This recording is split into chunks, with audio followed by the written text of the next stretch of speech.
అందరికీ నమస్కారం. Welcome to Bharathi TV. Amrutha Pranay కేసులో మిర్యాలగూడ కోర్టు సంచలన తీర్పిచ్చింది. A2కి ఉరిశిక్ష విధించింది.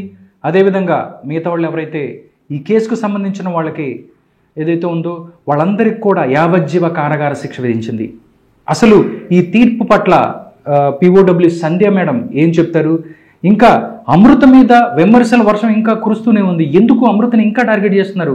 ఈ విషయాలు మనతో మాట్లాడడానికి సంధ్య మేడం ఉన్నారు. మేడంతో మాట్లాడారు. నమస్కారం మేడం.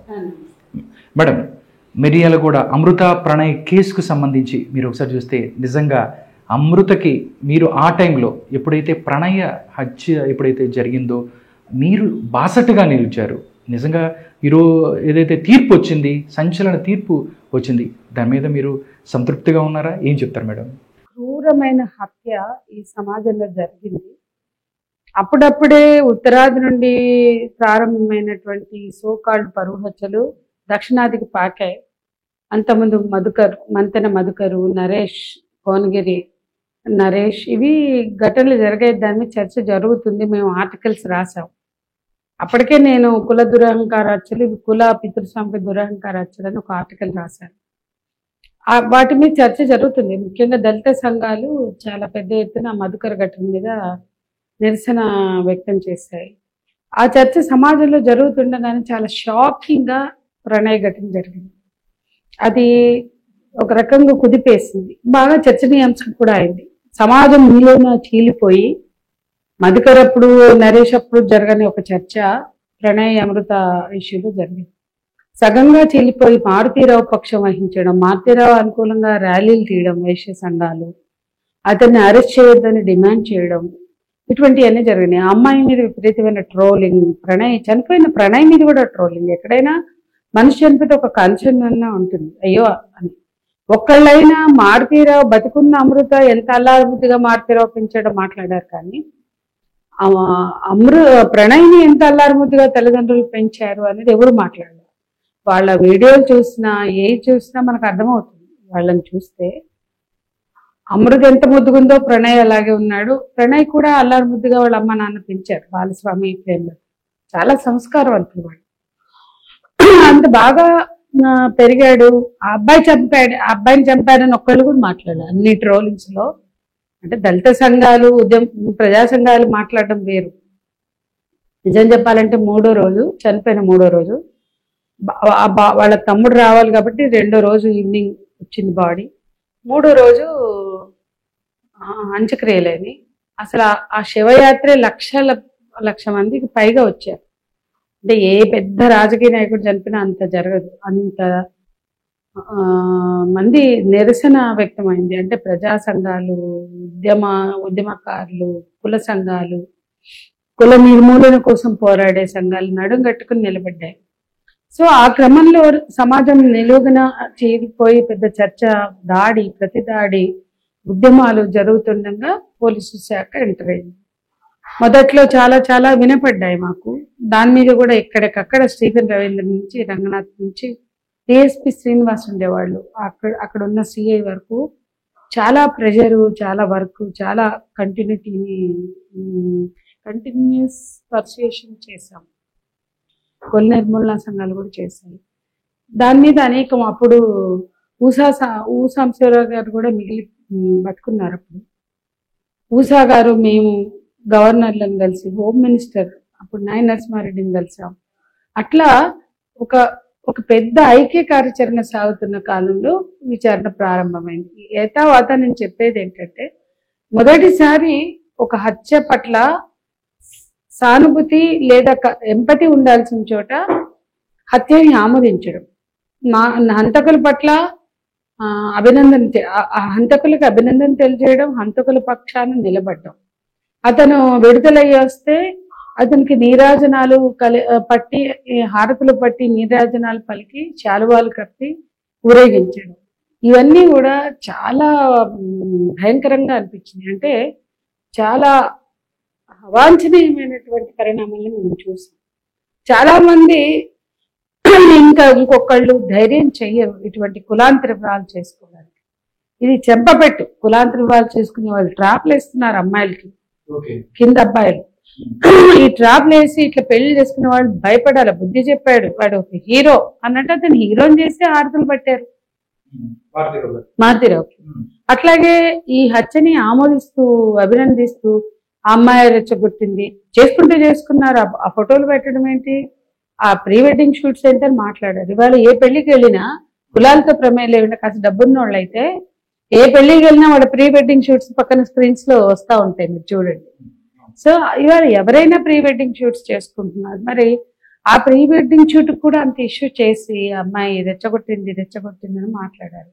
వాళ్ళు పాపం వెళ్ళిపోదాం, వీళ్ళ బారిన పడకుండా వెళ్ళిపోదాం అనుకున్నారు, కానీ లోపల ప్రెగ్నెన్సీ వచ్చింది కాబట్టి ఆగిపోయారు. సో అట్లా ఆద్యంతము ఘటన జరిగాక వాళ్ళ ఇళ్ల మీదకి అగంతకులు వెళ్ళడం, ట్రోల్ చేయడం. అమ్మాయి చిన్న పాప చనిపోతే అభిప్రాయం చెప్తే కూడా చాలా ఘోరంగా అవమానిస్తూ మాట్లాడారు. అట్లా ఆ పిల్లని వెంటాడి వేధించి, ఆ కుటుంబాన్ని వేధించి, దాడులు చేసి, రకరకాలుగా హ్యూమిలియేట్ చేస్తూ ఆ పరిస్థితులన్నీ దాటొచ్చి అమ్మాయి డెలివరీ అవుతే కూడా అవడానికి కూడా భయపడినటువంటి స్థితిలోంచి ఎంతో స్ట్రగుల్ అయ్యారు. ఇవాళ ఈ తీర్పు నిజంగా వాళ్ళ కూరట కల్పించింది, చాలా మందికి ధైర్యాన్ని ఇచ్చింది. అట్లాగే ఇటువంటి పనులు చేయకుండా, ఈ హత్యలకి తెగబడకుండా హెచ్చరిక లాంటిది ఈ తీర్పు. ఇది ఆహ్వానించదగిన తీర్పు. అయితే చావుకి మరో చావే పరిష్కారంగా మేము భావించట్లే. ఏ మరణాన్నైనా మనం ఇన్వైట్ చేయలేదు. ఈవెన్ మారుతీరావు చనిపోయినప్పుడు కూడా బాధపడ్డాము. ఆయనకి చంపడం ఎందుకు, చట్టాన్ని చేతిలో తీసుకుని ఇంత హింసకు పాల్పడడం ఎందుకు? ఇవాళ పోలీసులు బలంగా మేనేజ్ చేయడానికి ప్రయత్నించి ఎన్ని రకాల ప్రయత్నాలు చేసినా మేనేజ్ చేసుకోవడం సాధ్యం కాలేదు కాబట్టి ఒక బలమైన ఛార్జ్షీట్ 1600 పేజీల ఛార్జ్షీట్ దాఖలైంది కాబట్టి ఇక ఆ స్థితిలో నిరాశకులోనే ఆత్మహత్యకు పాల్పడ్డారు. ఓకే మేడం, ఇంకోటి ఏంటంటే తీర్పు వచ్చిన తర్వాత కూడా, అంటే ఎవరైతే అమృత దురదృష్టం అని చెప్పొచ్చు, లేకపోతే ఎలాగని చెప్పొచ్చు, తీర్పు వచ్చిన తర్వాత కూడా ప్రణయ్ ఫ్యామిలీని కలవలేదు, సమాధి దగ్గరికి వెళ్ళలేదు.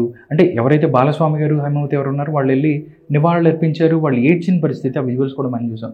ఎందుకు తల్లి దగ్గరే ఉంది అమృత, అక్కడికి వెళ్ళలేదు, ఎందుకు దీని మీద స్పందించదు అని చెప్పి జనం కూడా మాట్లాడుతున్నారు. అంటే కేసు అయిపోయింది అయినా కానీ అమృతకి ఎందుకు, అంటే సమాజంలో ఇది ఒక అమృత మీద ఒక వ్యతిరేకత అనేది కరుడు కట్టినట్టుగా అయిపోయింది అనుకోవచ్చా, లేకపోతే ఎందుకు ఇలా రియాక్ట్ అవుతున్నారు? నిన్న చాలా మంది చూస్తే కామెంట్స్ అవన్నీ చూసినా కానీ ఎందుకు వెళ్ళలేదు అక్కడ, ఆమె ఇంకో పెళ్లి చేసుకోబోతుంది, ఇన్స్టాగ్రామ్లో అమృత ప్రణయ్ తీసేసి అమృత వర్షిణి అని పెట్టుకుంది, దానికి కూడా వక్ర భాష్యాలు చూపిస్తున్నట్టుగా మనకు తెలుస్తుంది. ఏం చెప్తారు మేడం? ఒకటండి, అమ్మాయి మీద ఇంకా ఇంకా ఇంకా ఈ రకమైనటువంటి గాసిపింగ్ చేయడం కానీ, లేదా ఈ రకంగా అమ్మాయిని ట్రోల్ చేయడం, దాడి చేయడం, హ్యూమిలేట్ చేయడం, జడ్జిమెంటల్గా వ్యవహరించడం చాలా దారుణం అండి. పెళ్ళైపోయినాక మా ఫ్యామిలీస్లో కూడా మా కజిన్ ఒక అబ్బాయి చనిపోతే వెంటనే అమ్మాయి ఇంటి పేరు మార్చుకుంది. అమ్మాయి తల్లిదండ్రులు ఆమెకు బాబు ఉంటే ఆ బాబుని తీసుకెళ్ళి అమ్మమ్మ తాతయ్య తీసుకుని వెళ్ళి ఆమెకు ఇంకో పెళ్లి చేశారు. అట్లా చాలా కుటుంబాల్లో భర్త చనిపోగానే ఆ ఫోటోలు తీసేస్తారు, ఆ మెమరీస్. అంటే కొంచెం పెద్దవాళ్ళు, పిల్లలు పెద్దగా ఉంటే కొంతమంది కంటిన్యూ చేస్తుండొచ్చు. యంగ్ విడోస్గా ఉన్నప్పుడు, యంగ్ గర్ల్స్ అయినప్పుడు ఒక కేసు మా దగ్గరికి వచ్చింది. అమ్మాయి పిల్లని వాళ్ళు తీసేసుకున్నారు, నా బిడ్డ నాకు ఇవ్వట్లేదు, నా బిడ్డ నేనే పెంచుకుంటా అంటే అమ్మాయి జాబ్కి పంపారు, హాస్టల్లో ఉంది. అమ్మాయి ఎప్పుడు పాప పాప అని అంటే తల్లిదండ్రులు మేము పెంచుతాం మీ పిల్లని అంటే, అమ్మాయి మా దగ్గరికి వచ్చి మా అమ్మ మా నాన్న నా బిడ్డను ఇవ్వట్లేదు అంటే వాళ్ళు ఏం చెప్పారు తెలుసా, మేము ఉన్నంత కాలం ఉంటామమ్మా, కానీ తర్వాత ఆమెకి ఒక తోడు కావాలి కదా, పిల్లుంటే వచ్చే సంబంధాలు రావు. కాబట్టి మా అమ్మాయి అర్థం కావట్లేదు, పిల్లని ఒంటరిగా ఉంచుకుని పెంచుకుంటా అంటది, కానీ పెళ్లి కాదు తొందరగా. అట్లా కాకుండా అమ్మాయి అట్లా ఉంటే కొంచెం వస్తే బాప బాధ్యత లేదు అంటే తల్లిదండ్రులు బతుకున్నప్పుడు ఏమని ఆలోచించారు, ఆ బిడ్డ బాధ్యత మేము తీసుకుంటే మళ్ళీ సంబంధం వస్తుందన్నారు. అక్కడ ఎవరూ తప్పు పట్టట్లేదు. అట్లా నేను మీకు ఎన్నో ఉదాహరణలు చూపిస్తా. ఇంటి పేరు మార్చేసి, ఆ ఫోటోలు తీయించేసి నేను మళ్ళీ పెళ్లి చేయాలనుకున్నారు. ఒక అమ్మాయి ఒప్పుకోలా, నా భర్తని నేను చాలా ప్రేమించాను, నేను అతని జ్ఞాపకాలతో బతుకుతాను, నాకు పిల్లలు ఉన్నారు చాలు అంటే అమ్మ నన్ను వచ్చి ఏడ్చారు, మేడం మేము ఉన్నంత కాలమే, తర్వాత దానికి తోడెవరు, ఆ పిల్లలు రెక్కలు వస్తే ఎగిరిపోతారు. వాళ్ళది కూడా తల్లిదండ్రుల ప్రేమే. మరి అక్కడ ఆ తల్లిదండ్రులు కోరుకుంటే తప్పు కాంది. మనం ఆ మొత్తం సమాజం ఏదో ఒంటి కాళ్ళ మీద నిలబడి ఏమి మీద దాడి చేయడం ఏంటి, చేసుకుంటే తప్పేంటి, అమృతవర్షణాన్ని పెట్టుకుంటే తప్పేంటి, ఆమె అసలు ఆ జ్ఞాపకాలకు దూరంగా ఉంటే తప్పేంటి. నేను మా ఇళ్లలో లేదా మా స్నేహితుల్లో మాకు తెలిసిన వాళ్ళల్లో విపరీతంగా ప్రేమతో పెళ్లిళ్ళు చేసుకున్న తర్వాత యాక్సిడెంట్లు అయి చనిపోతే గుర్తు కూడా తెచ్చుకోవద్దు అనుకుంటారు అంతే. ఎందుకంటే మా నాన్న అంటే నాకు చాలా ఇష్టం, చాలా అంటే చాలా ఇష్టం. కానీ మా నాన్న ఫోటో నేను ఇంట్లో పెట్టుకోలేకపోయాను, నాకు ఆ ధైర్యం లేదు.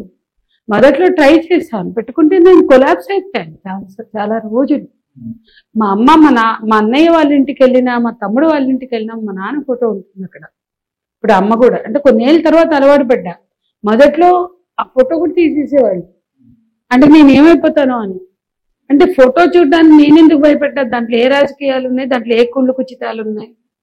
మా నాన్నగారి ఫోటో, మా నాన్న అంత ఇష్టమే. మా నాన్న చనిపోతే నేను ఫోటో ఎందుకు పెట్టుకోలేదండి, దానికి ఒక రీజన్ అయితే ఉంది నాకు. అట్లాగే తనకి మనసులో ఉండే స్థానం ఏంటో, తన ప్రేమ ఏంటో అందరికి తెలుసు. ఈరోజు తను ఆ జ్ఞాపకాల నుంచి దూరంగా ఉండాలనుకుంటేనో బాబుకి కొన్ని ఇష్యూస్ కూడా ఉన్నాయి. అంటే నేనేమంటున్నానంటే బాబుని వాడికి దూరంగా పెంచాలనుకుంటే తప్పులేదండి. నాకు తెలిసిన ఒక ఫ్యామిలీ చాలా బాగుండేవాడు, సింగపూర్లో ఉండేవాడు. ఆయన చనిపోయాడు సడన్ గా, హార్ట్ అటాక్ ఏదో వచ్చి. అప్పుడు ఆ ఇద్దరు కూతుళ్ళని ఆమె ఆ జ్ఞాపకాలు కాదు అవి ఏవీ లేకుండా పెంచింది. ఆవిడ ఒక సైకియాట్రిస్ట్ సలహా తీసుకుని, నేను ట్రోమాలో ఉండొద్దు, నా పిల్లల మీద ఆ నెగిటివ్ వైబ్స్ పడకూడదు, నేను పడే ఘర్షణ లేదా ఏమంటారు డిప్రెషన్ వాట్ ఎవర్. చాలా మంది బాధితులు మా దగ్గరికి వస్తే మీ డిప్రెషన్ మీ పిల్లలకి నష్టం కలిగిస్తుంది, నెగిటివ్ వైబ్స్ ఇస్తుంది. నిన్న పొద్దున ఒక అమ్మాయి వచ్చి గంటన్నర కూర్చుని అదే నెగిటివ్ ఫీలింగ్స్, అదే ఎట్లా అంటే ఇట్లా మూర్తి భవించిన నైరాశ్యం, అసలు విపరీతమైన డిప్రెషన్. అమ్మాయిలో చిన్న నవ్వు కూడా లేదు. గంటన్నర కూర్చుంది, ఇద్దరు పిల్లల తల్లిదండ్రులు, తండ్రి మేనమామ వాళ్ళు వచ్చారు. నేను అమ్మాయికి ఒకటే చెప్పా, ఇట్లా నువ్వు ఉంటే నీ పిల్లల మీద నెగిటివ్ ప్రభావం ఉంటుంది. చాలా మందికి అంటే బాధితులు ఎప్పుడు ఏడుస్తూ ఉండాలి, ఎప్పుడు విడవసుకు ఉండాలి, ఎప్పుడు అదే దుఃఖాన్ని మోస్తూ ఉండాలి అంటే అంతకన్నా క్రౌర్యం ఏముందండి. బయటకు రావాలి, ఆ జ్ఞాపకాల నుంచి బయటకు రావాలి. అవి లోపల మెమరీస్ గా ఉండాలి. వాళ్ళ ఎగ్జిస్టెన్స్, వాళ్ళ సర్వైవల్ అనేది చాలా ఇంపార్టెంట్. సర్వైవల్ కి ఏం అవసరమో అది చేసుకుంటారండి వాళ్ళు, అది వాళ్ళ ఇష్టం. కొంతమందికి గుడి కట్టడం ఇష్టం పోయిన వాళ్ళకి. మనం చూసాం, భార్యలు చనిపోతే శవాలను పెట్టుకున్న వాళ్ళు, భర్తలు చనిపోతే శవాలను పెట్టుకున్న వాళ్ళు కూడా ఉన్నారు. మనం జడ్జిమెంటల్ గా ఉండడానికి లేదండి. ఆమె లైఫ్ ని ఆమె తీర్చిదిద్దుకుంటుంది, దాని మీద ఇంతమంది జడ్జిమెంట్స్ అక్కర్లేదు, ఇంతమంది ప్రమేయం అవసరం. ఒకటి మేడం, ఇంకోటి ఏంటంటే మీరు అంతకుముందు ఎవరైతే ప్రణయ్ హత్య జరిగినప్పుడు కూడా మీరు అక్కడ స్వయాన అక్కడ వెళ్ళి ఆ అంతిమ కార్యక్రమంలో కూడా పాల్గొన్నారు. మీరు నిజంగా ఆ కుటుంబానికి అండగా నిలిచారు. ఎవరైతే బాలస్వామి గారు ఫైట్ చేశారు మీరు, దాని తర్వాత అమృత గర్భవతి అయినప్పుడు కూడా బిడ్డను కనాలా వద్దా అని కూడా భయపడి అసలు కంటే మళ్ళీ ఆ అబ్బాయిని ఏమైనా చేస్తారో అనేది దాని కూడా ఇప్పుడు ఉంది. ఆ టైంలో కూడా మీరు వేరే చోట ఎక్కడో ఢిల్లీలో ఉన్నా కానీ తోడుగా మీరు అక్కడి నుంచి నేను వస్తున్నానని చెప్పి వచ్చి మీరు అండగా నిలబడి, ఈ తీర్పు వచ్చిన తర్వాత బాలస్వామి గారు కానీ హేమావతి గారితో మీరు మాట్లాడారా, అమృతతో మీరు మాట్లాడారా, ఏ విధంగా వాళ్ళు ఉన్నారు, ఏ విధంగా ముందుకెళ్తున్నారు? ఎందుకంటే బాలస్వామి గారు కానీ అమృత కానీ మీడియాకి వచ్చి లేదు, బట్ మీకు వాళ్ళు చాలా క్లోజు. వాళ్ళు మీరు మాట్లాడే ప్రయత్నం చేశారా? వాళ్ళ భావన ఎలా ఉంది, ఇక్కడి నుంచి ఇక ముందు ఎలా వెళ్ళబోతున్నారు అనే దానికి మీరేం చెప్తారు? బట్ అండి, చనిపోయిన రోజే మేము వెళ్ళాము, అన్నిట్లో పాల్గొన్నాం. ఆ రోజే బాడీ రాకముందే వెళ్ళాం. అప్పటి నుంచి ఆ కుటుంబానికి అండగా చాలా మంది ఉన్నారు, అందులో మేము కుల నిర్మూలన సంఘం వాళ్ళు అందరు చాలా మంది చేశారు. ప్రజా సంఘాలు, అక్కడున్న కుల సంఘాలు, దళిత సంఘాలు చాలా వర్క్ చేస్తారు. పెద్ద బహిరంగ సభ పెట్టారు. దళిత సంఘాలు, ప్రజా సంఘాలు కలిసి చాలా భారీ బహిరంగ సభ కూడా పెట్టారు. అన్నింటిలో మేము కూడా భాగస్వాములమే. అయితే ఈ ఆ క్రమంలో తను ప్రెగ్నెంట్గా ఉండడం తను ఎప్పుడు వద్దనుకోలేదు, కానీ భయపడింది. అది వాస్తవం. బిడ్డని కనాలనే అనుకుంది, ఎవరైనా ఆడపిల్ల అయినా మగ పిల్లవాడైనా. అది ఎప్పుడు వద్దనుకోలేదు, ఎందుకంటే అది తన ప్రణయ్ అపరూపమైన జ్ఞాపకం ఖచ్చితంగా. ఆ బాబు పుట్టా కూడా వాడికి ఏమైనా అవుతుందంటే అసలు ఇక అమ్మాయి టెన్షన్, డాక్టర్లని టెన్షన్ పెట్టింది, అత్తమామని టెన్షన్ పెడుతుంది, నన్ను పెట్టింది, అట్లా చాలా సార్లు అయింది. అసలు నేనే కొప్పడిదని ఏంది అంత పిల్లలు అంటే వస్తాయి అంటే ఇంకా అసలు అమ్మాయి ఎంత సెంటిమెంటల్గా ఉండేదంటే, అంటే నాకు ఆ ప్రణయ్ జ్ఞాపకం, మళ్ళీ పిల్లలు పుట్టినా నాకు ప్రణయ్ జ్ఞాపకం అయితే ఉండదు కదా అన్న టైప్లో ఉండేది తన ఆలోచన. అమ్మాయి చాలా ఎమోషనల్గా ఉండేది పిల్లవాడి విషయంలో. ఇకపోతే డెలివరీ అంటే తను ఎందుకు భయపడింది అంటే అన్ని అవాంఛనీయ ఘటనలు జరిగాయి. అగంతకులు ప్రవేశించడం, రకరకాల ప్రయత్నాలు. మారుతీరావు బ్రతికున్నంత వరకు అతని ప్రయత్నాలు చేస్తాడేమో, కొన్ని జరిగినాయి. ఎవరో రావడం, వీళ్ళని భయపెట్టడం, ఏదో చేసిపోవడం ఇంట్లోకి. ఆ స్థితిలో భయపడింది. వాళ్ళు నిజంగానే ఎక్కడ ఈవెన్ అప్పటికి పోలీస్ అంతకు ముందే ప్రణయ్ బతుకున్నప్పుడే పోలీసుల దగ్గరికి వెళ్ళారు, కానీ అప్పుడు వాళ్ళు ఏ పోలీస్ ప్రొటెక్షన్ ఇవ్వాల, ఎస్కార్ట్ ఇవ్వాల. కానీ ప్రణయ్ చంపేశాక పోలీస్ సెక్యూరిటీ ఉంది. పొద్దున ప్రణయ్ బ్రతకుండగానే సెక్యూరిటీ ఇచ్చుంటే అసలు అది జరిగేది కాదు. తను చనిపోయాక అంతగా ఉండదేమోనని అనుకున్నారు కదా. లేదండి, అందరి దగ్గరికి వెళ్ళారు, పోలీసుల దగ్గరికి వెళ్ళారు, రాజకీయ నాయకుల దగ్గరికి వెళ్ళారు. రాజకీయ నాయకులు పిలిచి మాట్లాడారు. సో వాళ్ళు కూడా ఎక్స్పెక్ట్ చేయలేదు ఇది జరుగుతుందని. అతను వీళ్ళని నమ్మిస్తూనే కిరాయి హంతపై సుపారీ గ్యాంగ్ అని దించారు, వేరే రాష్ట్రాలకు చెందిన. అంటే వీళ్ళు ఆల్రెడీ క్రిమినల్ రికార్డు ఉంది, అంత ఈజీగా వాళ్ళ అన్నదమ్ములకి క్రిమినల్ రికార్డు ఉంది. సో అవన్నీ ఉన్నప్పుడు పోలీసులు అనుకోకపోయారు, కానీ ప్రాపర్గా రెస్పాండ్ అయ్యి ఉంటే ఎట్లా ఉండేదో. తర్వాత మాత్రం 12 hours ఇద్దరు, 4 సెక్యూరిటీ పోలీస్ నుంచి ఉండేది. సో అలా ఉన్నా సరే కొన్ని ఘటనలు జరిగాయి కాబట్టి వాళ్ళు డెలివరీకి అసలు ఎవరిని నమ్మలేకపోయారు. ఎందుకంటే హాస్పిటల్కి వెళ్తుంటేనే ఆ ఘటన జరిగింది. హాస్పిటల్ ప్రెమిసెస్ లో జరిగింది. గేట్ దాటి లోపలికి వెళ్తే అతను వెనక్కి వచ్చి తాపీగా నరికేసిపోయాడు. మనం చూసాం కదా విజువల్, సుభాష్ శర్మ. అందుకని వాళ్ళు హాస్పిటల్లో సేఫ్ అనే దానికి లేరు. కానీ సరే ధైర్యం చెప్తూ వచ్చాము, వాళ్ళు కూడా అన్ని జాగ్రత్తలు తీసుకుంటున్నారు. కానీ సడన్ గా వాళ్ళకి డెలివరీ డ్యూ డేట్ దగ్గరికి రాగానే ఇంకా భయం పెరిగింది. నేను ఢిల్లీలో ప్రొఫెసర్ సాయిబాబా ఆ కేసులో ధర్నా పెట్టారు, అరుంధతి రాయ్ వీళ్ళంతా పౌర హక్కుల సంఘాలు. దానికి మన దగ్గర నుంచి వక్తగా వెళ్ళాను, మా మహిళా సంఘం తరఫున. అది అయిపోయింది, నేను టికెట్ తెల్లారికి చేసుకున్నా. కానీ వీళ్ళు ఫోన్ చేశారు, వచ్చేస్తున్నాం హైదరాబాద్, మీరు రేపు ఈవినింగ్ వస్తే కష్టం, ఎట్లయినా సరే మీరు ఎక్కడున్నా రేపు మార్నింగ్ వచ్చేయండి అంటే. ఇంకా నేను ఇట్లా ఢిల్లీలో ఉన్న ఎల్లుండి వస్తాను అన్నా. కాదు మీరు డెలివరీ డ్యూ డేట్ వచ్చింది, ప్లస్ అమ్మాయికి నొప్పులు వస్తున్నాయంటే ఇంకా నేను అప్పటికప్పుడు టికెట్ ప్రీపోన్ చేసుకుని నేను వచ్చా. వాళ్ళు మిర్యాలగూడ నుంచి వచ్చారు. మనం ఫెర్నాండెజ్ హాస్పిటల్ వాళ్ళతో నేనే మాట్లాడాను, ఎబిటా ఫెర్నాండెజ్ గారు. ఆమె చాలా నిజంగా వాళ్ళు ఇచ్చిన సహకారం మామూలుగా. ఎవరిని అలౌ చేయొద్దంటే స్టీఫెన్ రవీంద్ర గారు మంచి బేబీ పుట్టాడు, 12 బాబు పుట్టాడు, అమ్మాయి డెలివరీ అయింది అని సంతోషంగా చూద్దామని వస్తే కూడా ఆయన కూడా అలౌ చేయలేదు. మీడియా వాళ్ళు ఒక పోట్లాట, కత్తి మహేష్ ని కూడా తీసుకొచ్చి ఏదో చేశారు. మీడియా పోయి అక్కడ సీమంతాలు చేసే ప్రయత్నం. అసలు ఆ అమ్మాయి భర్తని చనిపోయి బాధతో ఉంటే వాళ్ళు క్రిస్టియన్స్, వాళ్ళ సాంప్రదాయాలతో వాళ్ళ సెంటిమెంట్స్తో సంబంధం లేకుండా ఛానల్ పోయి శ్రీమంతం చేస్తాను. ఇవన్నీ చాలా చెత్త జరిగింది. ఆ అమ్మాయి వాటికి దూరంగా ఉండాలని అప్పుడే డిసైడ్ అయింది. ఇవాళ ఎందుకు రావట్లేదు అంటారు. ఆ ఉన్న కాలంలో ఆ మీడియా అమ్మాయిని ఎంత హింసించిందో నేను చెప్తున్నా, 1-2 ఘటనలు. అట్లాగే ట్రోలింగ్ కూడా ఇందాక నేను చెప్పాను, ఒక పసిపాప మీద అత్యాచారం, 9 నెలల పాప మీద అత్యాచారం చేసి చంపుతారా అని బాధను వ్యక్తం చేస్తే, పెద్ద పెరిగి నీలాగా అవ్వకుండా మంచి పని అయిందని అయ్యప్ప స్వామి అని ఐడి పెట్టుకుని మాట్లాడతారు ఒకళ్ళేమో హిందూ ధర్మ పరిరక్షణ అని చెప్పి నీలాంటి ఆడపిల్లలు పెరగకూడదు అంటే ఇట్లాంటివే జరగాలని ఇంత అసహ్యంగా మాట్లాడారు.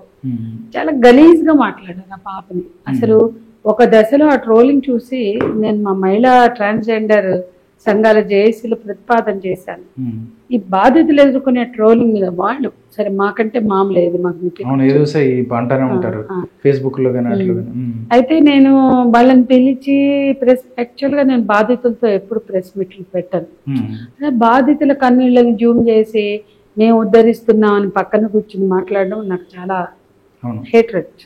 నేను చాలా అసహించుకుంటాను. బాధితులను ఇలా పక్కన కూర్చుని మేమేం చేస్తున్నామని వాళ్ళని ఏడిపించి వాళ్ళ కన్నీళ్ళని జూమ్ చేసి చూపించి నాకెందుకు మొదటి నుంచి అది ఇష్టం లేదు, ఎక్కడ చేయలేదు. అలా అని ఈ అమ్మాయిది వద్దనుకున్నా. 1-2 కేసుల్లో చేసాం. ఇప్పుడు అంటే ప్రాణరక్షణ అనే సమస్య. యాక్చువల్గా ఆ రోజు వెళ్ళగానే వీళ్ళు కూడా అదే ఏడ్చారు, మీ దగ్గరకు కూడా వద్దాం అనుకున్నాం అక్క, మీ దగ్గరకు వచ్చి ఉంటే బతికేవాడేమో అని పేరెంట్స్ కూడా మాట్లాడారు. అట్లాంటి ప్రాణరక్షణ లేదు అని ఒకప్పుడు చేసాం. 1-2 కేసుల్లో ప్రాణరక్షణ ఉండదు అనుకున్నప్పుడు ఆ అమ్మాయి సెక్యూరిటీ కోసం పెట్టిన ప్రెస్ మీట్. ఇదైతే అవన్నీ దాటి వచ్చింది కాబట్టి కానీ ట్రోలింగ్ ఎట్లా అడ్డుకోవాలి? ఆ పాప చాలా డిప్రెస్ అవుతుంది. పోలీసులేమో అన్ని డీయాక్టివేట్ చేయంటున్నారు. సోషల్ మీడియా మొత్తం సోషల్ మీడియా నుంచి బయటికి రా, అన్ని అకౌంట్స్ క్లోజ్ చేసి, ఎఫ్బి వద్దు, సోషల్ మీడియా వద్దు, ఎందుకు అవి చూస్తావు బాధపడు, ఏం చేయగలుగుతాం అన్నట్టు. పోస్టులు పెడితే తీస్తారు, మళ్ళీ చేస్తున్నారు. అందుకని నువ్వు మొత్తం సోషల్ మీడియాలో నుంచి బయటకు రా అంటే నీ అమ్మాయికి ఏంటంటే అప్పుడు కొత్తగా ఇది జరిగి ప్రెగ్నెంట్గా ఉన్నప్పుడు దానికి సోషల్ మీడియా ఒక మాధ్యమం, అందరితో కనెక్ట్ అవ్వడం, కొంచెం అందరూ ఎంకరేజింగ్గా మాట్లాడడం. అందరూ తిట్టరు కదా, తన్ని ధైర్యం చెప్పేవాళ్ళు, ఎంకరేజ్ చేసేవాళ్ళు, తన యాక్టివిటీస్ని ఆదరించే వాళ్ళు కూడా ఉంటారు. సో తను అంటే నేనేం తప్పు, ఒక్కటే ప్రశ్న తను, నేనేం తప్పు చేశా, నేనెందుకు అన్ని మూసుకుని ఇంట్లో పడుకోవాలి అంటే దానికి ఎవ్వరూ సమాధానం చెప్పలేకపోయారు. ఆ స్థితిలో ప్రెస్ మీట్ పెడదామా అనుకున్నా. మళ్ళా వద్దులే, అమ్మాయిని తెచ్చి మీడియా ముందు పెట్టడం నాకు నచ్చల. సరే అలా ఆపేసాం. దాన్ని నేను అప్పుడు మాట్లాడా మీడియాతో, ఎందుకు చేస్తారు అనేది కూడా మాట్లాడాడు. సో ఇట్లా ఆమె లైఫ్లో జరిగిన ఘర్షణలన్నీ చూసాం. అందుకని మాకు కూడా భయం వేసింది. అప్పుడు తనకి చాలా భద్రత కల్పించాలి, భద్రత కూడిన ప్రసవం, ఆ తర్వాత కూడా భద్రత ఉండాలని కొంచెం డెలివరీ అయ్యాక అమ్మాయి కొద్దిగా రిలాక్స్ అయ్యింది. తర్వాత మాతిరావు చనిపోయినాక ఎవరం కూడా ఆ మరణాన్ని, అతని ఆత్మహత్యని ఆహ్వానించింది కాదు, కోరుకున్నది కాదు. హర్షం కూడా మేము ఎవరం వ్యక్తం చేయలేదు, ఎవ్వరం కూడా వ్యక్తం చేయలేదు. చాలా మంది మీడియా అడిగారు కదా, అది బాధాకరం. అతను చేసిన ఒక తప్పు అంటే ఏ సమాజం, నేను అడిగా అసలు ప్రశ్న కావాలి, మారుతీరావు హంతకులు ఎవరు, మారుతీరావు హంతకులు ఎవరు అనే ప్రశ్న మనం వేసుకోవాలి. నీరాజనాలు వాళ్ళకి శాలువాలు కప్పి ఆరతులు పట్టిన ఆ సమాజం ఎందుకు అతనికి ఆత్మస్థైర్యం కల్పించాల? ఒక బాధితురాలు ఉంది, మాకు ఆ బాధితుల పక్షాన్ని నిలబడదాం అనుకుని మేము ఆత్మస్థైర్యం ఇస్తూ వచ్చాం చివరి వరకు. మరి మారుతీరావు పట్ల అభిమానం చూపించిన వాళ్ళు, మారుతీరావు పట్ల సింపతి, మాకు సింపతి ఉన్న వాళ్ళకి మేము ఇచ్చాం. బాలస్వామి, ప్రేమలత కన్సర్న్ ఇచ్చాం, కంటిన్యూ ఆత్మస్థైర్యం ఇవ్వడానికి ప్రయత్నించాం. మరి మారుతీరావు పట్ల కన్సర్న్ చూపించిన వాళ్ళు ఎందుకు ఆత్మస్థైర్యం కల్పించలేక? అంటే ఒకటండి నాటి మారుతీరావు ఎవరైతే ఉన్నారో తను చేసిన పని నిజంగా తప్పని ఫీల్ అయ్యి తనకు తానే ఒక శిక్ష వేసుకున్నాడు అనుకోవచ్చా? అందుకే నేను చెప్తున్నా, మరి అప్పుడు ఇంత ఎత్తున ఈ సమాజం నిలువుగా చీలి అతని వైపు ఎందుకు హోరెత్తిచ్చారు అంటే వీళ్ళు గారు హంతకులు, ఆరుతులు పట్టినోళ్ళు, ఆయన్ని మెచ్చుకున్నోళ్ళు, ఆయన హీరో అని రాసిన రాతలు ఉన్నాయి మా దగ్గర ఇప్పటికీ. సో ఆయనని హీరోగా చేసిన వాళ్ళు వీళ్ళు కాదా హంతకులు? అమ్మాయిని మీద తిడుతున్నారు, తండ్రిని పొట్టును పెట్టుకుంది, బాబాయ్, ఇవన్నీ సొల్లు. ఇలా కాదు, ఖచ్చితంగా ఆ తండ్రి చేసిన తప్పు. అతని చుట్టూ ఉన్న పీరు గ్రూపు నీ బిడ్డ నీకు అన్యాయం చేసింది, నీ బిడ్డ డిచ్చి కొట్టిపోయింది, నీ బిడ్డని, అవన్నీ మాట్లాడి ఆయన బాధపడుతుంటే ఏం కాదులే మళ్ళీ వస్తుందిలే అట్లా చెప్పిన వాళ్ళు కూడా ఒకళ్ళిద్దరు మాకు తర్వాత కలిసారు. నీ బిడ్డ నీకు వస్తుంది, ఎక్కడ పోదు, ఏమవుతుంది, ఈ రోజుల్లో కులం ఏంటి, రేపొద్దున వాళ్ళకి పిల్లలు పుడితే వాళ్ళే దగ్గర అవుతారు, మీరే దగ్గర అవుతారు, అట్లా చెప్పి ధైర్యం ఇవ్వాలి. కానీ అట్లా ఇవ్వకుండా అతని కక్షని, అతని ద్వేషాన్ని, అతని బాధని పెంచి పోషించి మెచ్చుకుని అతను ఏం చేసినా ఆ రకంగా అతను కన్ఫ్యూజ్ చేశారు. ఆ ఛార్జ్ షీట్ ఫైల్ అయింది. ఇక తప్పించుకునే అవకాశం లేదు, శిక్ష పడ్డం ఖాయం అని తెలిసింది. 4-5 అడ్వకేట్ల చుట్టూ తిరిగాడు, కారు వేసుకుని హైదరాబాద్ వచ్చి అందరి చుట్టూ 2 ఫ్రెండ్స్ ఇక్కడే తిరిగాడు హైదరాబాద్ లో, ఫ్రెండ్స్ తీసుకొచ్చి. కష్టం అని చెప్పారు. ఎవరైనా ఛార్జ్ షీట్ చాలా బలంగా ఉంది, ఎవిడెన్స్ స్ట్రాంగ్ ఉంది, విట్నెస్లు గట్టిగా ఉన్నాయి, విట్నెస్లు నిలబడితే ఖచ్చితంగా శిక్ష పడుతుంది అంటే విట్నెస్లు నిలబడతారు. ఎందుకంటే ఉద్యమం నుండి వచ్చిన ఒత్తిడి, పోలీసులు చేసినటువంటి పకడ్బందీ, సీసీ కెమెరా ఫుటేజ్ ఉంది అక్కడ, ఏదైతే వాళ్ళన్నీ రుజువు చేసి పెట్టారు. సీసీ కెమెరా అది పెద్దది కాదండి, సీసీ కెమెరాలో కనపడితే ఏం చేయలేరు, వాళ్ళు కూడా ఏం చేయలేరండి. కానీ వీళ్ళందరూ కన్ఫెషన్ స్టేట్మెంట్స్ ఇచ్చారు, కన్ఫెషన్ స్టేట్మెంట్స్ ఇచ్చారు, ఎట్లా చేసామని చెప్పారు, దానికి తగిన ఎవిడెన్స్ అని తెచ్చుకుంటూ పోయారు. వీళ్ళు టెక్నికల్ ఎవిడెన్స్ చూస్తే అన్ని కరెక్ట్ గా అన్ని వచ్చినాయి ఉన్నాయి కాబట్టి శిక్ష పడింది ఈ రోజు. అందుకని అతను శిక్ష ఖాయం అనుకున్నాకే నిరాశతోటి ఇంకా మన వాళ్ళు కాదని చనిపోయాడు.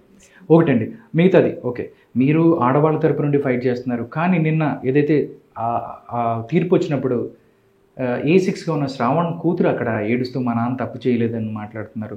ఎందుకంటే ఎవరైతే తండ్రి చనిపోయాడు, భర్త చనిపోయాడు, దీని అంతటి కారణం అమృత అని చెప్పి ఇంకా వాళ్ళు మాట్లాడుతున్న పరిస్థితి.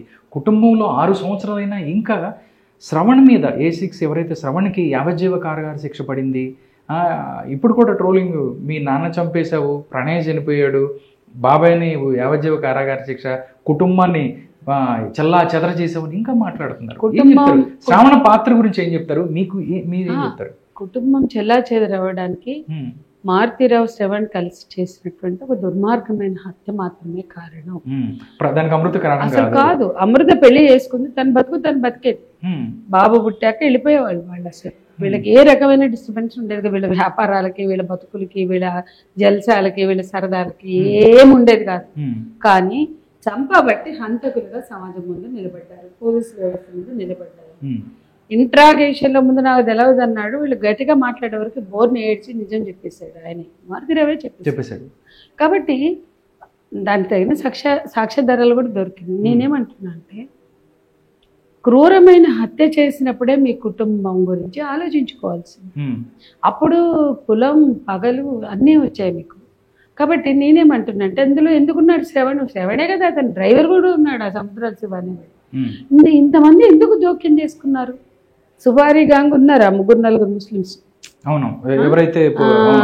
కరీము, అస్గర్, వీళ్ళంతా ఉన్నారు. వాళ్ళు ప్లస్ సుభాష్ శర్మ అనే ఒక బ్రాహ్మణుడు కూడా కత్తిపుచ్చుకుని వచ్చాడు. ఇవన్నీ జరిగాయి. సరే, ఇందులో కుటుంబ సభ్యులు కూడా ఉన్నారు అనడానికి బోల్డన్ని ఆధారాలు దొరికినాయి. సరే, ఏది ఏమైనా అంతకుముందు కూడా వాళ్ళు క్రిమినల్ యాక్టివిటీలో ఉన్నారు. అంతకుముందు బ్లూ ఫిల్మ్లు ఇంకేవో ఉన్నాయి, చాలా దందాలకు సంబంధించి ఆరోపణలు ఉన్నాయి. సరే, ఇవన్నీ పక్కన పెట్టి ఈరోజు నీకు బాధ ఉంది. మరి వాళ్ళ బాలస్వామి, మీరు ఇందాక ఒక ప్రశ్న అడిగారు నేను విషయాలు. బాలస్వామి ప్రణయ్లతో మీరు మాట్లాడారా అన్నారు. వాళ్ళతో నేను ఎప్పుడు టచ్ లో ఉన్నా, నిన్న తీర్పు వచ్చిన నుంచి మాట్లాడుతూనే ఉన్నాం, 3-4 సార్లు మాట్లాడాను. వాళ్ళ అభిప్రాయం ఏంటంటే, ఒక నేరం జరిగినప్పుడు శిక్ష పడడం అనేది చట్టాన్ని రక్షించడం, అంటే చట్టంని సమాజంలో విలువలను బ్రతికించుకోవడం. సంతోషం అనేది మమ్మల్ని అడుగుతున్నారు, మాకెందుకు సంతోషం ఉంటుంది? మా బిడ్డ రాడు కదా. వాళ్ళేమి ఎక్కడా కూడా ఎంత సంస్కారవంతులండి వాళ్ళు. అసలు కులం అని మాట్లాడతారు, ఏంటండి ఎవరికి ఉంటుంది అంత? ఏ పై కులాలకి సంస్కారం అని చెప్పండి. మాకు సంతోషం ఏంటమ్మా, నా బిడ్డ రాడు కదా. మా తల్లిదండ్రులుగా మా బిడ్డ రాడు, మా మనవుడికి తండ్రి ఉండడు, అమృతకు భర్త లేడు, ప్రేమించిన భర్త లేడు. ఇవాళ మేము సంతోషించే విషయం కాదు. ఎవరికో మరణశిక్ష పడితే, ఎవరికో పడితే ఎందుకు సంతోషిస్తాం? చట్టం తన పని చేసింది. న్యాయం అనేది రక్షించడానికి వ్యవస్థలో చేయాల్సిన పని వాళ్ళు చేశారు. న్యాయం రక్షించబడాలని అందరితో పాటు నేను కోరుకుంటున్నా అని చాలా బాగా. కానీ ఇవాళ ఎక్కడన్నా అత్యాచారాలు జరిగినా, హత్యలు జరిగినా ఇన్స్టెంట్ తీర్పు, మాకు అర్జెంట్ గా ఎన్కౌంటర్లు చేసేయండి, ఎన్కౌంటర్ చేసి చంపేయండి, లేకపోతే మరణశిక్షలు వేసేయండి, అప్పుడే రోడ్డు మీదే అని మాట్లాడతారు. ఈ ఇన్స్టెంట్ జస్టిస్లు కాదు. ఇవాళ చట్టబద్ధంగా తీర్పులు వచ్చినప్పుడు, చట్టబద్ధంగా పోలీసులు పనిచేసినప్పుడు, తీర్పులు వచ్చినప్పుడు న్యాయ వ్యవస్థల మీద వాటి మీద నమ్మకం ఉంటుందని మేము ఎందుకు చెప్తున్నామంటే ఇదే. ఉమ్. దిశ ఎన్కౌంటర్ జరగగానే మేమే వేసాం కేసు సజ్జనార్ మీద, మేమే వేసాం, అవును, ఎవరో ఇలా. ఏంది భయ్యా నువ్వు వాళ్ళు నేరస్తులో అవునో కాదో తెలియకుండా తేల్చకుండా అసలు ఎన్కౌంటర్ చేసే హక్కు మీకు ఎవరిచ్చారు? ఎవరిచ్చారు మీకు చంపేయడానికి? నేను చట్టాలు ఉన్నాయి కదా, చట్టాన్ని చేతిలో తీసుకున్నారు. వాళ్ళ సజ్జనారు పురస్కర్ వాళ్ళు వాళ్ళ కమిటీ, ముగ్గురు కమిటీ ఉంది కదా, త్రిసభ్య కమిటీ, వాళ్ళ ప్రశ్నలకి సరిగ్గా సమాధానం చెప్పట్లేదు, అల్లాడిచ్చారు. ఒక్కొక్కదానికి కూడా సరిగ్గా చెప్పలేదు. నీళ్లు నిమలడం, మింగడం, తుపాకీ పట్టుకుని ఫోజు కొట్టాడే ఆ రోజు. ఏం చేయబోతున్నారంటే ఇట్లా తుపాకీ చూపించాడు. అంటే అంత ఫోజు కట్టి ఆయన ఫోటోలు పెట్టి క్షీరాభిషేకాలు, పూలాభిషేకాలు చేస్తుంటే నాకెందుకు చేస్తారు, నాకేం సంబంధం అని చెప్పనోడు ట్రయల్లో వచ్చి నాకు సంబంధం లేదు, నాకు తెలియదు అని కింద అధికారులను ఇబ్బంది చేస్తున్నాడు. ఇవన్నీ సరే పక్కకు పెడితే ఆ రోజు మేమేస్తే మమ్మల్ని విపరీతంగా తిట్టారు. ఎందుకు వేసేవాళ్ళు ఏమో, ఆ బక్క పలచ పోరలు, ఎక్కడ ఏ తికానా లేని వాళ్ళు, అగర్భ దరిద్రులు, అసలు ఏమి లేని వాళ్ళు వాళ్ళని తీసుకొచ్చి చంపి వీళ్ళే, పైగా వీళ్ళు 11 చేస్తారు, ఇది 12వది. అంటే 11 చేస్తుంటే దిశ చనిపోయే వరకు ఎదురు చూసారా మీరు? 11 చేశారు, ప్రెస్ మీట్ లో చెప్పారు. వాళ్ళని పట్టుకొచ్చిన ప్రెస్ మీట్ లో వాళ్ళకి ముసుగు చేసి ప్రవేశపెట్టిన ప్రెస్ మీట్ లో 12వది అంటారు. మరి 11 చేస్తే మీకు ఎందుకు చేత కాలేదు? ఆ తల్లి వచ్చి గంట లోపల మిమ్మల్ని అడిగితే అక్కడికి వెళ్ళి చూస్తే ఆ పిల్ల ఇంకా చెల్లితో మాట్లాడుతూ అక్కడే నిలబడి ఉండేది. పట్టుకుని అమ్మాయిని సజీవంగా సేవ్ చేసేవాళ్ళు. అంటే వీళ్ళ ఫెయిల్యూర్ ని, వీళ్ళ మీద వచ్చిన వ్యతిరేకతని, అవుట్ రైజ్ ని కప్పిపుచ్చుకోవడానికి ఎన్కౌంటర్ నాటకం ఆడారు. అదే బడాబాబుల్ని ఎక్కడైనా ఎన్కౌంటర్ చేస్తారా? ఎక్కడైనా డబ్బున్న వాళ్ళని, బడాబాబుల్ని, క్రిమినల్ గ్యాంగుల్ని పెట్టి హత్యలు చేయించిన వాళ్ళని మీరు చట్టబద్ధంగా శిక్షలు ఉండవు, ఇలాంటి ఎన్కౌంటర్లు ఉండవు, అలాంటి మరణ శిక్ష డిమాండ్ ఉండవు. ఇవాళ మన పార్లమెంట్లో 37-38 మందో రేపిస్టులు ఉన్నారు. అంటే రేపు ఆరోపణ ఎదుర్కొంటున్నారు. వివిధ అసెంబ్లీలో 684 మంది అత్యాచార నేరస్తులుగా ఆరోపణలు ఎదుర్కొని ట్రయల్స్ ఫేస్ చేస్తున్న వాళ్ళు ఉన్నారు. వాళ్ళందరి మీద ఎందుకు రాలేదు డిమాండ్ ఎన్కౌంటర్ చేయండి? ఒక ఎమ్మెల్యే, ఒక ఎంపీ, నేనే చెప్తున్నా కదా లెక్క, ఇది పార్లమెంట్లో వచ్చిన లెక్క, అసెంబ్లీలో కాదు కదా. మరి ఈ అత్యాచార నేరస్తుల్ని ఎవరిని కూడా మర్డర్ చేయండి, మరణశిక్షలు వేయండి, నడి రోడ్లో చంపండి, ఎన్కౌంటర్ చేయండి అనే డిమాండ్ మనకు కనిపించింది. పేదవాళ్ళు, కింద వర్గాల వాళ్ళు ఉన్నప్పుడే మనం డిమాండ్ చూస్తాం. అది వాస్తవం. కానీ చట్టం ఎవరికైనా చట్టమే, ఎవరికైనా బాధితులు ఎవరైనా న్యాయం జరగాలి, నేరస్తులు ఎవరైనా శిక్షించాలి. ఆ వ్యవస్థ కావాలని మేము ఎప్పటి నుంచో మాట్లాడుతున్నాం. అందుకని బలమైన వాళ్ళని శిక్షించినప్పుడే చట్టం మీద నమ్మకం పెరుగుతుంది అంటున్నాం. ఎన్కౌంటర్ చేస్తే కాదు. ఎలాగూ ఏమో ఎవరైనా బడాబాబులు, ఎమ్మెల్యేలని, ఎంపీలని తీసుకొచ్చి ఎన్కౌంటర్ చేస్తే ఏమోలే వీళ్ళని కూడా చేశారు కాబట్టి నమ్మొచ్చు అనుకుంటారేమో, అప్పుడు ఆలోచిస్తారు. కానీ అప్పటిదాకా ఏ బడాబాబులు ఎన్కౌంటర్లు, ఏ బడాబాబులు మరణాలు జరగనప్పుడు ఇవన్నీ కేవలం డ్రామాలు అనుకుంటాను. అందుకని అంటే నా ఉద్దేశం కానీ మా అందరి ఉద్దేశం చెయ్యమని కాదు, కానీ దానికి జవాబుదారీతనం ఉండాలి అని. అంటే ఒకళ్ళని చంపితే మరణశిక్షలే వద్దంటున్నాం, మరణమే సమాధానం కాదంటున్నాం. కాబట్టి మరణశిక్షల పట్ల మాకు ఒక అవగాహన ఉన్నప్పుడు, ఒక దృక్పథం ఉన్నప్పుడు ఎవరి మరణాన్ని కూడా మేము ఆకాంక్షించాం. కానీ అదే సమయంలో చట్టబద్ధంగా శిక్షలు కావాలంటున్నాం. ఇక్కడ ఈ ఘటనలో మొత్తం ఆ కుటుంబం ఉంది కదా, ఆ కుటుంబం ఈరోజు అలా మాట్లాడడం అది ఏమన్నా అక్కసు, అది ఆక్రోశం. నేరాలు చేయడానికి ఎవరికి తప్పనిపించదు. నేరాలు చేసినప్పుడు పరువు పోదు. ఆ రోజు ఈ అమ్మాయి, ఈ పాపే మా అక్కకి ఇంత బాధ కలిగించింది మా కుటుంబం, ప్రణయ్ హత్య నేరం, ప్రణయ్ని చంపడం మా పరువు పోయిందని ఆ రోజు మాట్లాడితే నీ మాటకి ఈరోజు ఆలోచిస్తాం. ప్రణయ్ హత్య జరగని రోజు మీకు పోని పరువు, ఒక నేరం జరిగినప్పుడు కలగని బాధ ఇవాళ జైలుకి వెళ్ళేటప్పుడు వస్తుందంటే ఇది అబద్ధం. ఇది చాలా అన్యాయమైన అక్కసుతో కూడినటువంటి ఆరోపణ తప్ప అందులో ఏం లేదు. ఇంకోటి పరువు అంటారండి. కొడుకులు రేపులు చేసిన పని పరువు, కూతుళ్ళు పెళ్లిళ్ళు చేసుకుంటే పోతుంది మన దేశంలో. అది చూడండి ఎంత ఐరన్. తల్లిదండ్రులు పెళ్లిళ్ళు చేస్తున్నారు, ఆల్రెడీ ఇంకొక అమ్మాయి పిల్లలు ఉండగా తెచ్చి చేస్తారు, ఈ అమ్మాయిని వదిలేస్తే అరే పిల్లలు ఉన్నవాడికి మేము చేసాం, మా పరువు పోయిందని అనుకోవట్లా, మాకు తెలియకుండా చేసామంటారు. అట్లాగే కొడుకులు గ్యాంగ్ రేపుల్లో లేదా కోడళ్ళు చచ్చిపోతున్నారే విషం దాగో లేదా ఉరితాళ్ళకి, అప్పుడు పరువు పోతుంది కుటుంబాల్లో, పరువు పోతుందని వాళ్ళు చచ్చిపోతున్నారా? ఎందుకు? కూతుర్లు పెళ్ళిళ్ళు చేసుకున్నప్పుడే మీ కుటుంబం కట్టుబాట్లు అన్ని దాటినట్టు. అంటే ఇక్కడ చూడండి, మన ధర్మం చెప్తుంది ఆడపిల్ల కుల కట్టుబాట్లని దాటద్దు, కుటుంబ కట్టుబాట్లని కుల కట్టుబాట్లని దాటద్దు. ఒకవేళ దాటినట్లయితే ఆమెకి కఠిన శిక్షలు ఉండాలి అని మన ధర్మం చెప్తుంది. దాన్ని ఆచరిస్తున్నారు వీళ్ళంతా. అబ్బాయికి లేదు మళ్ళీ అదే, వాడు ఏ కట్టుబాట్లు దాటినా అతనికి ఆ శిక్షలు లేవు. మళ్ళీ అందులో బ్రాహ్మణులు అయితే ఒక శిక్షలు, దళితులు అయితే ఒక శిక్షలు, ఎన్ని ఉన్నాలో అది వేరే సందర్భం.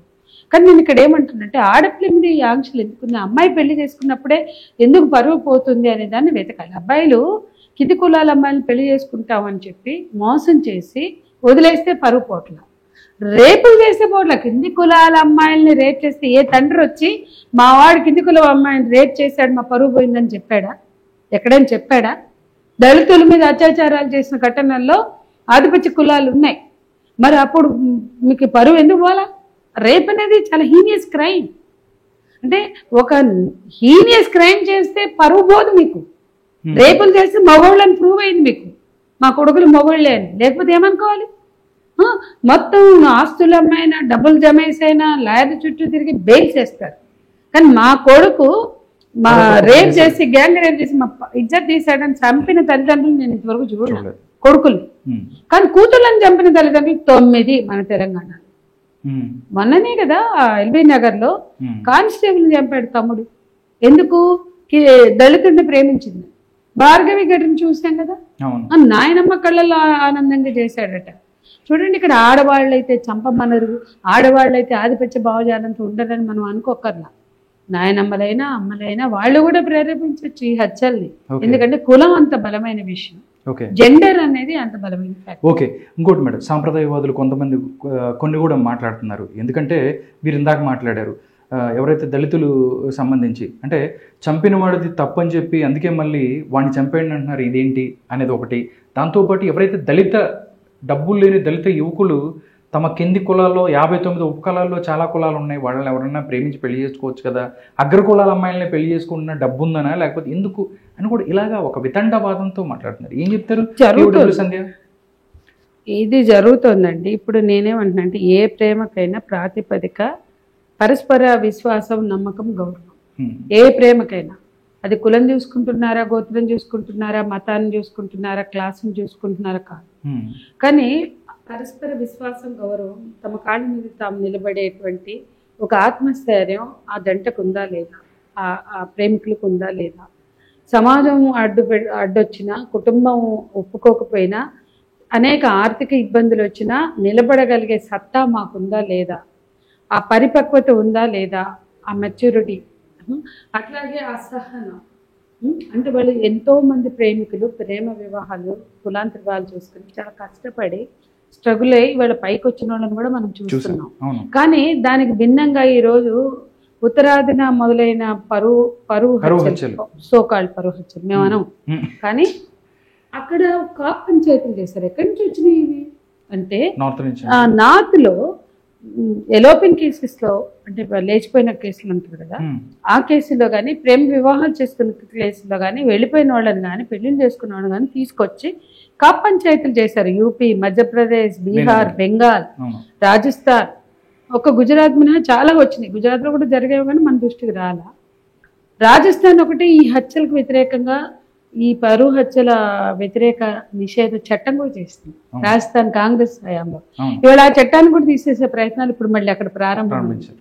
సో ఈ కాప్ పంచాయతీలో బెంగాల్లో సొంత చెల్లి అంటే ఆ కుటుంబంలో ఉండే బాబాయిలు, మామయ్యలు, అన్నదమ్ములు కూడా రేప్ చేయడానికి కాప్ పంచాయతీ తీర్పిస్తే అందరూ రేప్ చేస్తారు ఆ పిల్లని పట్టుకొచ్చి వెళ్ళిపోయినది. అంటే అన్నదమ్ములతో అంటే అది తీర్పు. అట్లాగే రకరకాలు పెద్దలు రేప్ చేసిన కేసు మరో చోటు జరిగింది మధ్యప్రదేశ్లో, బీహార్లో కూడా చూసాం.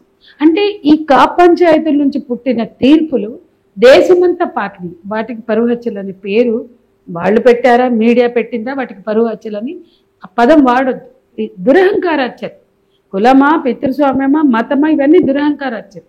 కాబట్టి ఈ హత్యలని రుద్దే ప్రయత్నం ఒక పక్కన జరుగుతుంటే వాటి చుట్టూ ఉన్న ఈ రాజకీయాలు, నాగరాజన్ చంపిన ముస్లిం కేసులో ఏబీవీపీ బంద్ కాలిస్తుంది, బీజేపీ జాతీయ కమిటీ దిగుతుంది, మొత్తం party state rank and file దిగుతాయి, జాతీయ నాయకులు దిగుతారు.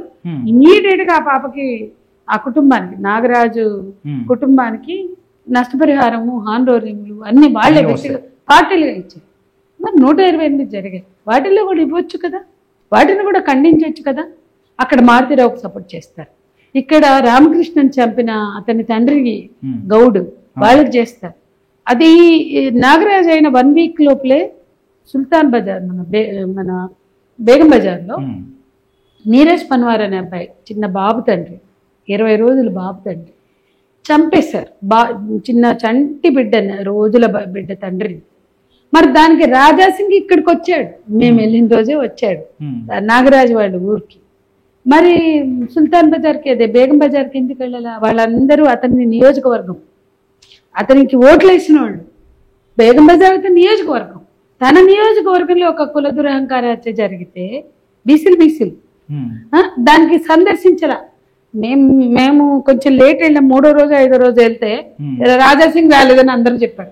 వాళ్ళందరూ వ్యాపార వర్గాలు, వాళ్ళందరూ బీజేపీ ఓటర్లు రాజాసింగ్ కి ఓట్లు వేసినాడు, అతను రాలేదు. వీళ్ళందరూ తిట్టంగా మీడియా రాయంగా ఎప్పుడో ఒక రోజు పోయి ఇట్లాంటి జరగకూడదు అని కానీ మరి దాని మీద నిరసన లేదు. బేగం బజార్ బంద్ ఎందుకు ఇవ్వాల? వ్యాపారస్తులు మేము బంద్ పెడతామన్నారు, కానీ బంద్ కూడా ఇవ్వాలి. కానీ ఇక్కడ అదే నాగరాజు ఘటనలో అంటే నేరస్తులు ముస్లింలు అయితేనే మాట్లాడతారా, ఇది ఒక పార్ట్. చూడండి, ఆధిపత్య కులాలు అయితే కమ్ముకుంటారు. మరి హేమంత్ అనే వైశ్య అబ్బాయిని చంపేశాడు ఓ రెడ్డి, అవంతిక తండ్రి రెడ్డిస్ మేనమామ, వాళ్ళందరూ కూడా జైలుకి పోయారు. వైశ్య సంఘం వచ్చి హేమంత్ తల్లికి ఎందుకు ఓదార్చనా అడిగింది, మమ్మల్ని అడిగింది, మా తర్వాత పోయిన వాళ్ళని అడిగింది. మారుతిరావుకు మద్దతు ఇచ్చిన వైశ్య సంఘం నాకెందుకు మద్దతు ఇవ్వదు? నా కొడుకు అమాయకుడు, అబ్బాయి ఇంటీరియర్ డిజైనర్, బోళ్ళంత భవిష్యత్తు ఉన్న అబ్బాయి, అవంతికని చేసుకున్న కారణంగా చంపేశారు. కాబట్టి చూడండి, అంటే ఈ ఆధిపత్య భావజాలానికి ఉన్న క్రూరత్వం, అదే ఆధిపత్య కులంలో ఉన్న అతను ఈ సాంప్రదాయ విలువలకు వ్యతిరేకంగా ఉన్నాడు అనుకోండి, తను సమర్థించారు. సాంప్రదాయ విలువలకు లోబడి ఉన్నప్పుడే ఆ కులం వాటేసుకుంటుంది. ఇది కూడా మనం చూస్తాం. ఓకే, ఉత్తరప్రదేశ్ లాంటి రాష్ట్రంలో లవ్ జిహాద్కి సంబంధించి చట్టాలు కూడా తీసుకొస్తున్నారు. ముస్లిమ్స్ హిందువుల అమ్మాయిల్ని కావాలని చేస్తున్నారు. దీని మీద మీ అభిప్రాయం? POWs అని ఇప్పుడు మా దగ్గర ఒక ఘటన ఉందండి. ముస్లిం అబ్బాయి కానీ తల్లి హిందూ, పేర్లు కూడా వాళ్ళ హిందువుల పేర్లు అబ్బాయిలకి. అంటే తండ్రి మాత్రమే ముస్లిం, తల్లి హిందువే. ఆ పిల్లలు ఎదురు చాలా మానవీయ విలువలతో పెరిగారు, బాధ్యతగా ఉన్నారు. అందులో పెద్ద అబ్బాయి తన చిన్నప్పటి క్లాస్మేట్ని ఇష్టపడి, ఆ అమ్మాయి కూడా ఇష్టపడి, అమ్మాయి సెంట్రల్ గవర్నమెంట్ ఎంప్లాయ్, పెళ్లి చేసుకోవాలనుకుంటే రిజిస్టర్ చేసిన చోటుకి వెళ్ళి ఆ వివరాలు తెచ్చి ఫోటోలు పెట్టి వాళ్ళిద్దరివి వాట్సాప్లు పెట్టి లవ్ జిహాద్ అని ప్రచారం చేసి ఆ అమ్మాయి దగ్గరికి వెళ్ళి బెదిరించి నువ్వు పెళ్లి చేసుకోవద్దని అమ్మాయి తల్లి యాగి చేసి ఎంత దారుణానికి దిగబడ్డారంటే ఇప్పుడు ఆ జంటని ఎవరు రక్షిస్తారు?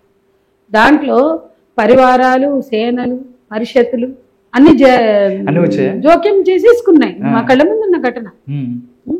రిజిస్టర్ చేయడం వాళ్ళు చేసిన తప్పు. వాళ్ళిద్దరు మేజర్లు, వాడి పేర్లో ముస్లిం లేదు. తండ్రి అంట చూడండి, తల్లి ఏందో కనపట్ల తండ్రి. ఆ తల్లి ఈ వాట్సాప్ లో వీళ్ళ ఫోటోలు పెట్టిన వాట్సాప్ లో ఏం చెప్తుందో తెలుసా? తన కూతుర్ని పెళ్లి చేసుకుంటున్నారు, ఆ అమ్మాయి అక్కడ భద్రత ఫీల్ అవుతుంది, ఇప్పుడు హాస్టల్లో ఉంది, పెళ్లి చేసుకోబోతున్నారు. ఈ తల్లి జడ్జిమెంట్ ఇచ్చేస్తుంది, ఇప్పుడు పెళ్లి చేసుకుంటున్నారు. ఆ తర్వాత ఆ తల్లి కోడలితో వ్యాపారం చేయిస్తుంది. ఆ తల్లి రేపు నా బిడ్డతో వ్యాపారం చేయిస్తుందంటే నీ బిడ్డే అంత అసహ్యంగా మాట్లాడడానికి నీకు ఏమీ అడ్డు రావట్లేదేంటి? ఏ మతం పొరలు కంపింది మీ కళ్ళకి?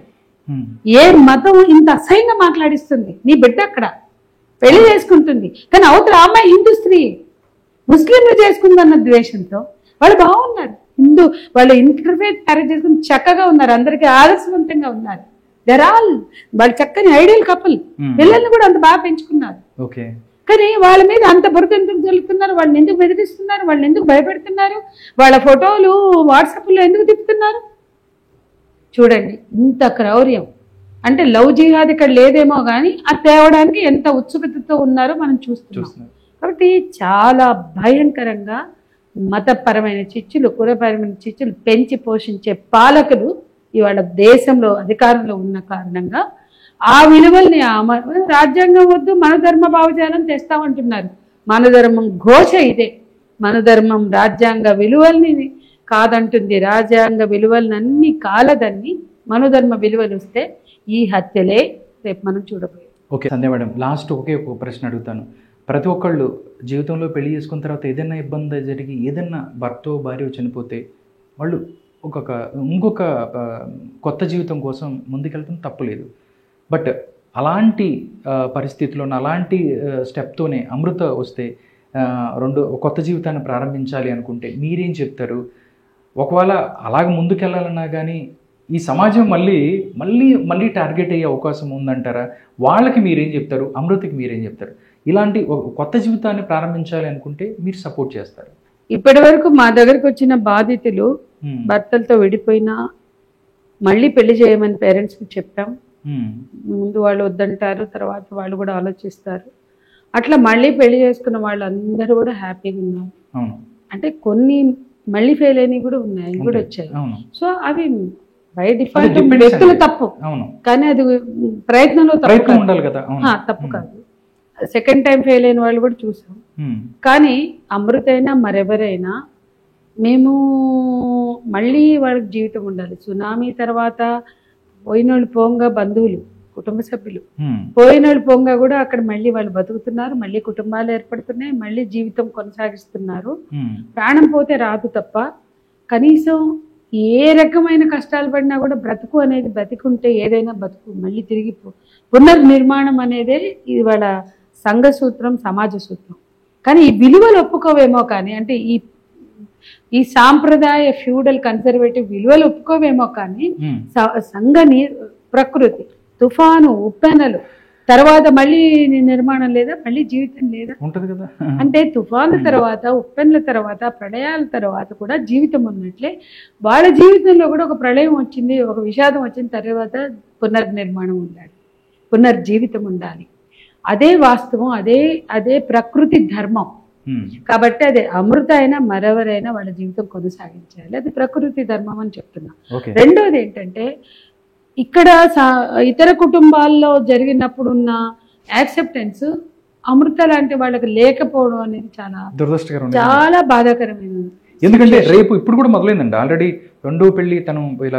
తన కొత్త జీవితాన్ని అంటే ప్రణయం తీసి అమృత వర్షం పెట్టుకున్న తర్వాత తను కొత్త జీవితాన్ని ప్రారంభిస్తుంది అన్నటప్పుడే ట్రోల్ మొదలైంది. ఎవ్వరు కూడా ట్రోల్ చేయొద్దండి. మీ ఇంట్లో ఒక ఆడపిల్ల ఉంటే ఆ అమ్మాయి భర్త నుంచి విడిపోయి వచ్చిన, భర్త చనిపోయిన, యాక్సిడెంట్ యంగ్ విడోస్ ఉన్నారు, యాక్సిడెంట్లలో చచ్చిపోతారు. కానీ వాళ్ళకి మళ్ళీ పెళ్లిళ్ళు చేయొద్దని మీరు అనుకోరు, లేదా వాళ్ళకి మళ్ళీ జీవితం ఉంటే బాగుంటుంది అనుకుంటారు. అదే ఎవరికైనా వేరే మన ఇంట్లో పుట్టిన ఆడపిల్లలు హ్యాపీగా ఉండాలి, మన ఇంట్లో పుట్టిన వాళ్ళు ఏ కష్టాలు పడద్దు, కానీ ఎవరో పోరాడాలి, ఎవరో కష్టాలు పడాలి అనుకోవడం తప్పండి. ఖచ్చితంగా ఏ ఇంట్లో పుట్టిన ఆడపిల్లైనా ఆ అమ్మాయి సంతోషంగా బతికే హక్కు ఉంది. అట్లాగే ఈ విషాదం నుంచి దూరంగా బతికే హక్కు కూడా ఉంది. ఈ సమాజం వెంటాడడం, ఈ రకమైన వాతావరణం నుంచి తన బిడ్డను పెంచుకునే హక్కు కూడా అమ్మాయికి ఉంది. సో మన ఇంట్లో బిడ్డలకి జరిగితే ఎట్లా ఆలోచిస్తామో ఎవరి పట్లైనా అట్లా ఆలోచించాలి. ఇది క్రూరమైన దాడి, ఇది అమానవీయమైన దాడి. అంత క్రూరంగా వ్యవహరించాల్సిన అవసరం ఎవరికీ లేదు. ఇవన్నీ మన ధర్మాలే, మన నీతులే, మన సాంప్రదాయాలే, మన విలువలే. ఇవి ఏ ప్రపంచంలో ఏ దేశాల నుంచి రాలేదండి. మనమే బాగా పెంచి పోషించుకుంటూ అవి ధర్మం అని, సాంప్రదాయం అని, మనుధర్మం అని, ఇవన్నీ నీతులని ఏదో చెప్పుకుంటున్నాము. కానీ వీటి నుంచి బయటపడాలి, మానవీయ విలువల్ని పెంచుకోవాలి, ప్రజాస్వామిక విలువలతో జీవించాలి. ఓకే, ఈ శిక్షకు సంబంధించి పైకోర్టులో వీళ్ళు ఏదైనా ఛాలెంజ్ చేసే అవకాశం ఉందా? అక్కడ నిలబడే అవకాశం ఉందంటారా? పోవచ్చండి. వాళ్ళు బ్రతకాలనుకునే వాళ్ళు ఎవరైనా తమ విముక్తిని తాము కోరుకుంటారు కాబట్టి, లేదా విడుదలని, విముక్తి అనొద్దు, విడుదల, ఆ విడుదలని వాళ్ళు కోరుకోవచ్చు, వెళ్ళొచ్చు. కానీ దీంట్లో ఉన్న స్ట్రాంగ్ ఎవిడెన్స్ అండ్ విట్నెస్లు ఏవైతే ఉన్నాయో మారవు కదా. మారవు కదా. పై కోర్టుకు వెళ్ళినా అదే ప్రామాణికంగా ఉంటాయి కాబట్టి శిక్షలు okay, thank you so much madam. ఎందుకంటే జస్టిస్ ఈజ్ సర్వ్డ్ ఆల్రెడీ అయిపోయింది. బట్ అమృతకు ఒక మంచి కొత్త జీవితం ఉండాలి, తన పిల్లల్ని బాగా చూసుకోవాలి. దాంతోపాటు ఫ్యూచర్లో ఎవరైతే ట్రోలర్స్ అవ్వచ్చు, లేకపోతే మిగతా వాళ్ళు తండ్రిని చంపింది, బాబాయిని పంపించింది, కుటుంబాన్ని విచ్ఛిన్నం చేసింది, ఇవన్నింటిని కూడా పక్కన పెట్టి అందరూ సపోర్ట్ చేయాలి. మీడియా కూడా ధోరణులు ఖండించాలి. నిజంగా తప్పకుండా ఎవరైనా కానీ ప్రతి ఒక్కళ్ళు ఏదో ఇలా చేసింది అలా చేసింది అని కాకుండా డెఫినెట్లీ ఒక కొత్త జీవితాన్ని ప్రారంభించబోయే ప్రతి ఒక్కళ్ళు కూడా ఎవరన్నా కానీ లైఫ్లో కూడా ఎలా బతకాలి ఏంటనేది అనేది వాళ్ళకు ఒక ఉంటుంది. అలాగా ముందుకెళ్ళాలి. అమృతకు మంచి జరగాలని కోరుకుందామని. నమస్కారం అండి. Thank you.